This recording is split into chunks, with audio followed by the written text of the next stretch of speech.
How to fix Samsung A16 Twitter lags. So let's start the video. First of all, update your Twitter. For update your Twitter, open Play Store and then search here Twitter.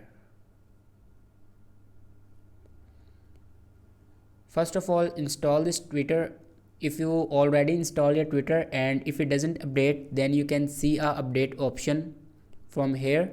Then update your Twitter. After updating your Twitter, then open settings and scroll down and click on device care, and then scroll down and open software update, and here you can check your software updates. If it doesn't update your latest software, then update it to latest software. After updating the latest software, your problem will be fixed.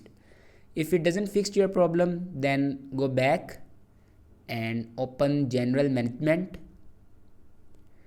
and then scroll down and click on reset, and then scroll down and click on factory data reset, and then factory data reset.